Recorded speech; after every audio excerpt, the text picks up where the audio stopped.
Welcome back to Cliff the Vinyl Years, and this particular episode is focusing on his live performances.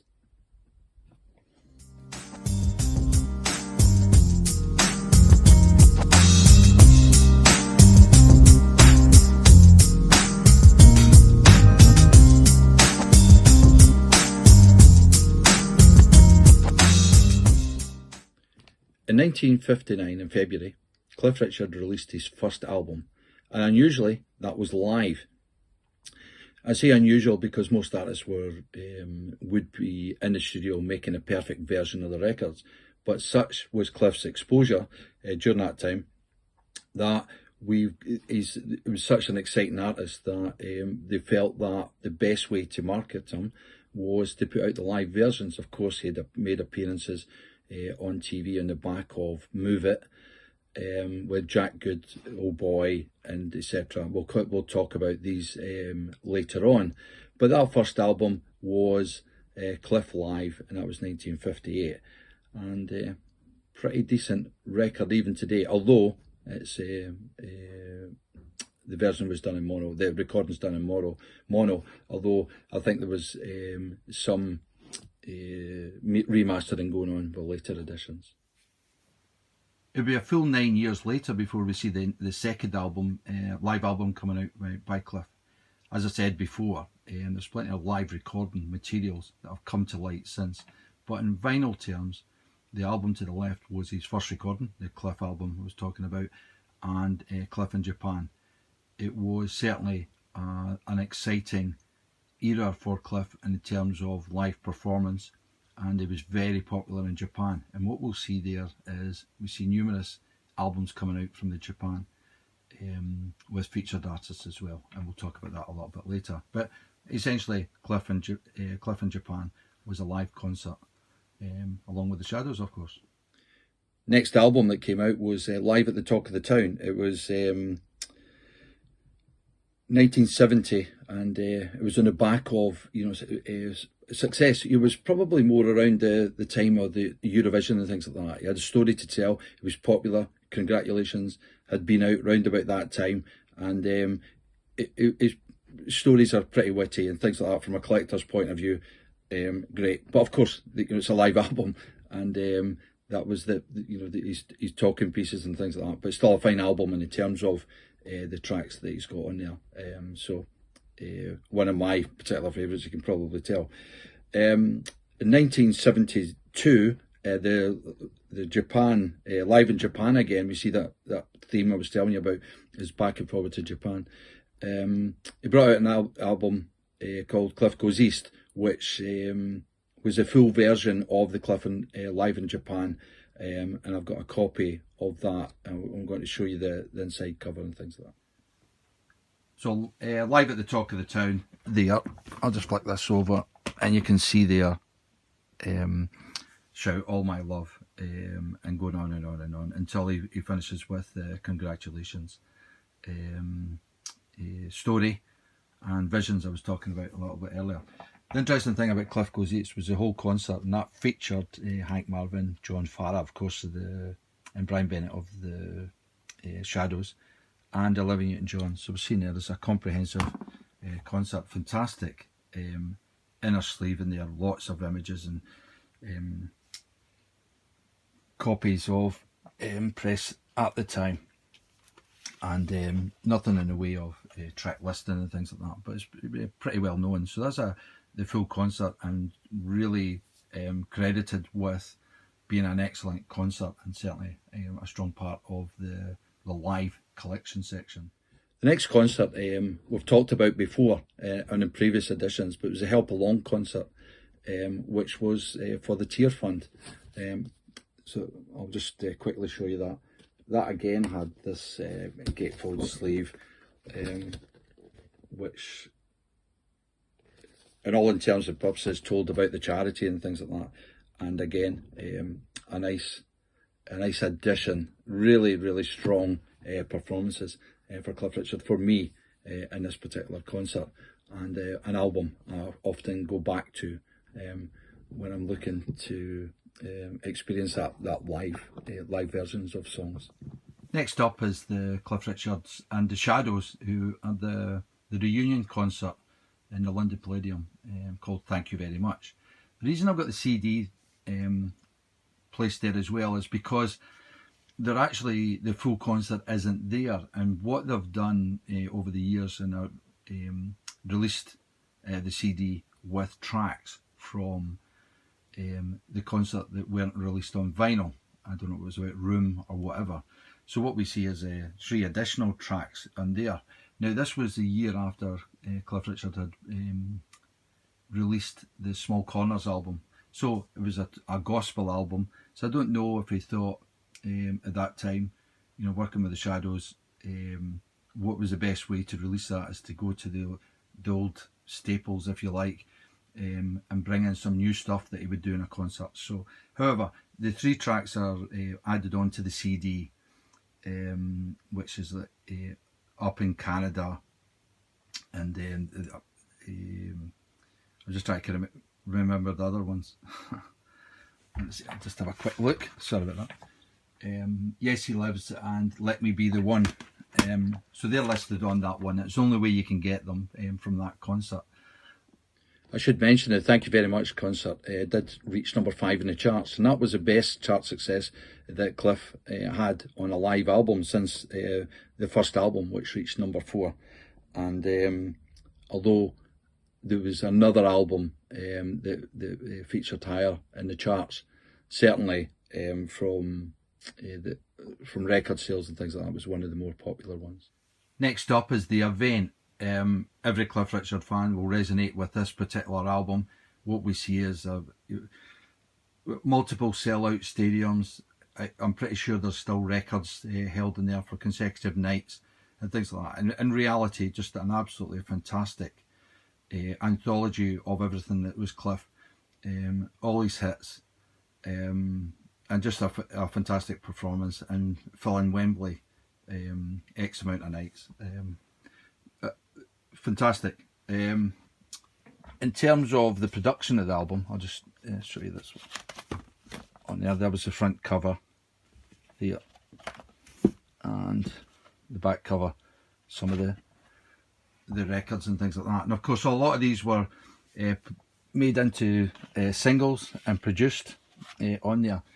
The album itself, rather than being a raw live concert, did have some work done to it in the studio, but I think that enhances the performance. They're not taking away or adding anything to Cliff's singing, but just polishing up, which probably were issues from the actual the live tracks and things like that. So, for example, We Don't Talk Anymore was partially remixed in the studio, but don't take away from this one. His most successful live album, hit number 3 in the charts and spawned numerous singles from there. And subsequently, we see a lot of singles coming from this album appearing on later CD editions as extras. I briefly talked about Jack Good's Old Boy performances by Cliff Richard. It was a variety show, had different artists on it and things like that. And Cliff Richard was extremely popular and done absolutely fantastic. And we've got the album here for you. It was taken at the time, or it was a later release from the live recordings and things like that. And of course, it doesn't just feature Cliff Richard. It's got other artists. Well, I'll just pick up the 2 Vernon Girls, Neville Taylor and the Cutters, and the Dallas Boys. Just to throw that in there. But a good, exciting album, and it sort of reflects the time pretty well, actually, because you were talking about 1958. So we've seen Cliff Richard hitting the scene and being really, really popular at that time, and certainly live performances enhanced his reputation. The next album I want to show you has come out, is released in the Gold Star label, and it's called Have a Party, where essentially it's a live album on there, but individual tracks. What we're seeing here is Cliff featuring most of the album, but along with the Shadows as solo artists as well as combined. It's a compilation of rare tracks, though some of them do appear in other compilations later on CD. But what we've got here is certainly tracks that Gold Star or the production team got a hold of and put them together, and really important. Now this was quite an old album in the sense of from the 80s. I don't know if you can see the track listing in there, but you've got lots of things from particularly early performances, which we can get readily just now, certainly on CD, but we're looking in the 70s and the 80s where it's maybe rarer to pick up these live performances. So yeah, really excellent album for the collector. In terms of vinyl, that's pretty well covers everything that's available, certainly in the mainstream stuff there. But of course, we started to move on to CDs, and what I've got is a selection of stuff that's come out since, some official recordings, some are bootlegs. I'll call them bootlegs simply because they've been packaged and stuff like that. If you look to the right, we see it's Cliff Richard show, which is 6 albums of shows. It's interesting because they were brought from the BBC archives, and obviously someone got hold of the masters and reissued them, and it's fantastic entertainment. We've seen the Nolans appearing on, Olivia Newton-John on there, and his usual attempts at comedy and stuff like that. So we see these shows recorded in the early 70s, spanning a number of years, but this was on one particular series where someone's managed to get hold of them. It's interesting that there's sections missing. I'll give you an example, is like Elton John appeared in one of the shows singing Your Song, and it wasn't deemed to be any good, so they haven't got the recording, which sounds amazing in today. However, that's the kind of thing that was going on, so the BBC didn't keep much of these recordings and things like that, and when they do turn up, inevitably they do, they're much sought after. So if we look to the left of it's Cliff Richard, we see at the top right there is Cliff Richard at the Hammersmith Odeon in 1982, which is a live concert taken from there, and yeah, it really captures Cliff Richard at that time. I certainly caught these concerts myself, and really important part of my collection. But again, it's a bootleg CD. I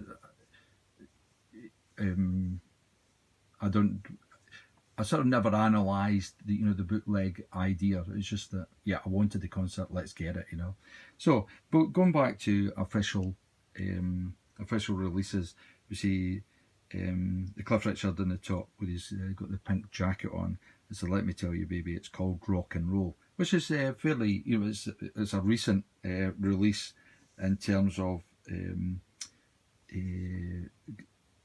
as far as the release on CD. But what we've got here is a double album with absolutely tons of all the early live concerts or live shows and things like that, and absolutely fantastic to capture that time. If we look at the bottom left there, we see Cliff Richard in Japan. Again, that was 1974. I think said earlier on, these concerts were taking place, spent a lot of time, or appeared to spend a lot of time in Japan. Certainly, and this concert was only ever released on CD, and it's the only way we can get that one.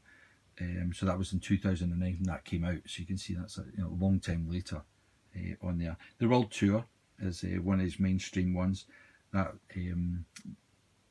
was taken from 2004, and when he embarked on basically the World Tour, sang all his songs, and of course played out to sell out audiences throughout. So in terms of CDs that were coming out featuring the live versions of Cliff songs, there's always a little bit of interest. I'm pretty sure that I haven't covered everything, hopefully I have. Should maybe mention the Rock and Roll years 58 to 68, which is a box set, which again features, I'll talk about more when I'm covering the box sets, but that features a lot of live concerts as well. There was a CD come out from the ABC Kingston 1962. This was a nicely presented box actually on there. I'm just going to show you that one. And you see the CD in the middle, and tells you all about the the concert and how important the particular times were for Cliff Richardson's development as a group. The Cliff Live CD here is taken from the event. We see there is She Means Nothing to Me, Honky Tonk Angel, Thank You for a Lifetime in there. So it was brought out, and it's fairly rare, you can certainly get it if you hunt hard enough. But if you've got the event concert, you've got the tracks. The famous renditions of the songs that were taken from Wimbledon, where Cliff got up and sang, quite famously, one of the days where Wimbledon was rained off, or was rained off for an extended length of time. Of course, won't happen anymore. It's now got a roof. But a moment in history that is much sought after for Cliff Richard fans.